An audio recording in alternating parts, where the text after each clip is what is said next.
बिस्मिल्लाहिर्रहमानिर्रहीम। अस्सलाम दोस्तों, मैं वसीम और आप देख रहे हैं मेरा यूट्यूब चैनल वसीम अल्ताफ़। तो यहाँ पर शुरू करते हैं आज की वीडियो। तो यहाँ पर शुरू हुई आज की वीडियो। और आज का कारा माशाल्लाह, आज का कारा सरकार करा रहेगा, ज़बरदस्ती कारा है। दो खोखे हो गए, मतलब एक हो गया मुन्ना चंगवानी और दूसरे संदीले, जिनका मैंने आपको पहले भी कारा दिखाया है। मतलब पहले जो करा था तकरीबन कोई 220 के करीब कबूतर खोले गए। तो आज इन्होंने सिर्फ अपने ही कबूतर खोले हैं, अपने ही खोखे के। पहले एक खोखा इनके साथ मिक्स था चंगवानियों के सीट से, और दूसरे हैं संदीले। कबूतर खोल दिए गए हैं। ये कारा हो रहा है, मतलब जो जहाँ पर मैंने आपको शान बिरमानी के कारा भी दिखाए हैं, मतलब बिल्कुल ही ज़बरदस्त कारा रहेगा। आज का सरगार कारा है, बड़ा ही अच्छा टकरा। तकरीबन 160 कबूतर चंगवानियों के सीट से होंगे। दूसरी साइड का मुझे पता नहीं कि कितना कबूतर वो खोलते हैं। तो कारा माशाल्लाह अच्छा रहेगा, ज़बरदस्त रहेगा। वीडियो को लाजमी लाइक करना है, चैनल को लाजमी सब्सक्राइब करना है। चंगवानी वर्सेस संदीले, तो कबूतर खोल दिए गए हैं, अभी देखते हैं क्या बनता है।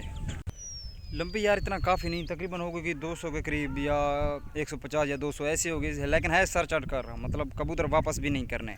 तो देखते हैं अभी आज का कारा। तो कबूतर भी खोल दिए गए हैं। तकरीबन मैं 5 मिनट लेट पहुंचा हूं, क्योंकि कबूतर अब तक लगे नहीं एक दूसरे के। तो चलते हैं खोखे की तरफ और वहां से वीडियो स्टार्ट करते हैं। तो यहाँ पर शुरू हुआ आज का कारा, कबूतर भी उड़ा दिए गए हैं। देखें, मैं अभी चंगवानियों की साइड से खड़ा हूँ। कल का जो कारा होगा वो मैं खड़ा हूँगा तकरीबन कोई संदीलों की साइड से, क्योंकि आज का कारा उनका होता है, एक कारा इनका। तो माशाल्लाह अच्छी कबूतरबाजी है दोनों पार्टियों की। देखते हैं आज क्या बनता है, किस साइड की। मतलब ये सरकार का है, मतलब कबूतर वापस नहीं करने। पहला जो करा था तकरीबन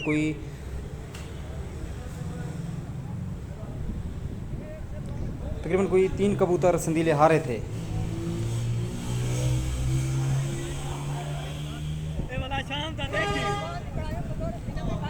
आज देखते हैं क्या बनता है।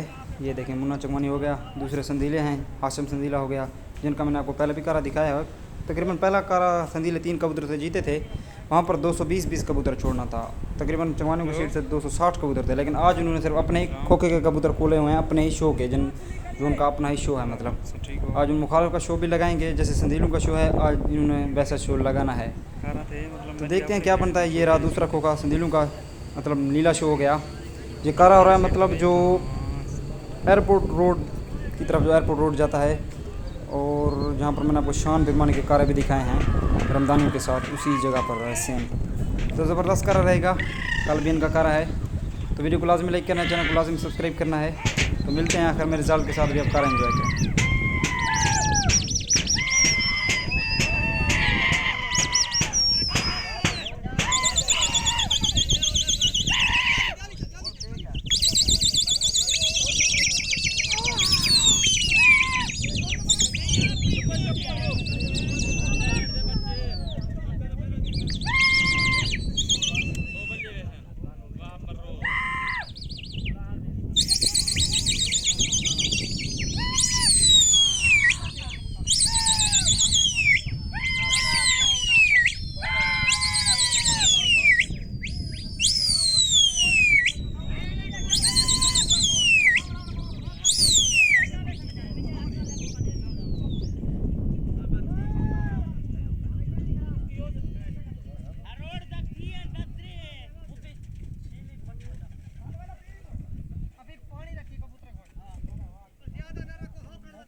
तो आज तो संदीलियों के ऊपर ऐसे समझ लें कि अज़ाब ही नाज़िल हो गया यार। ये देखें शो भी लगा दिया गया है। आज देखते हैं क्या बनता है।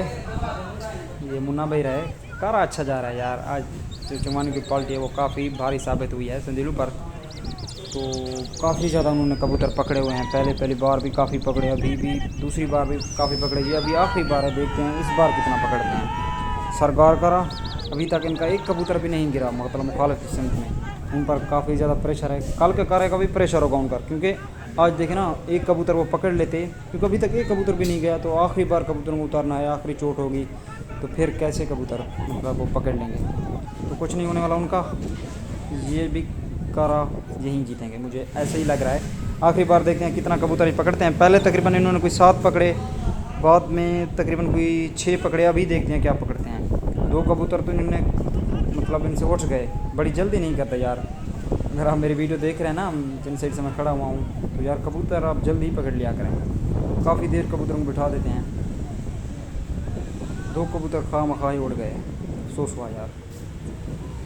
ये देखें अभी उन्होंने भी मुखालिफ ने भी कबूतर अपने संदीली में भी उड़ा दिए हैं, क्योंकि एक कबूतर भी वहाँ पर नहीं गया था इनका, भी यहीं पर ही घुसे हुए हैं। देखते हैं क्या बनता है। माशाल्लाह कारा अच्छा जा रहा है। तो वीडियो को लाजमी लाइक कर देना है, चैनल को लाजमी सब्सक्राइब करना है।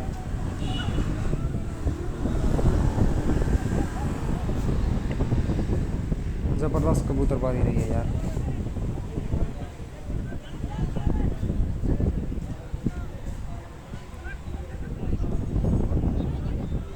ये देखें अभी कबूतरों को मुकम्मल तौर पर थकावट करवा दी, मैंने थका ही दिया कबूतरों को। ऊपर झल झल झल कर उतारना, फिर उड़ा देना।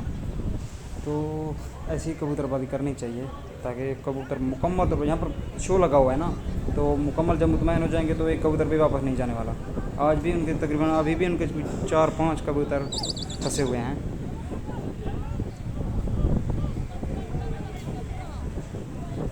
ये देखें दूर जाकर कबूतरों को रोका हुआ है। भिखारी का टाइम भी पूरा होना है। अगर यहाँ पर रिज़ल्ट की बात की जाए तो 17 कबूतर आज मतलब मुन्ने चंगवानी ने पकड़े हैं बगैर किसी नुकसान के, मतलब एक कबूतर भी उन्होंने नहीं गिराया। 17 कबूतर पकड़े हैं। 17 कबूतर सरगार करे पर, मतलब कबूतर वापस भी नहीं करने। तो एक कबूतर भी नहीं गिरा। तो आज का तारा मुन्ने चंगवानी ने लाभ पर खड़ा किया है, मतलब बगैर किसी नुकसान के 17 कबूतर पकड़ना। अभी भी कबूतर आए हुए हैं। बाकी अभी आप इनकी बातें सुने तो मिलेंगे इंशाल्लाह कल वाले कार्य के साथ। आज का कारा मुन्ने चंगवानी ने 17 कबूतर से जीत लिया, मतलब लाभ पर ही गए हैं वो।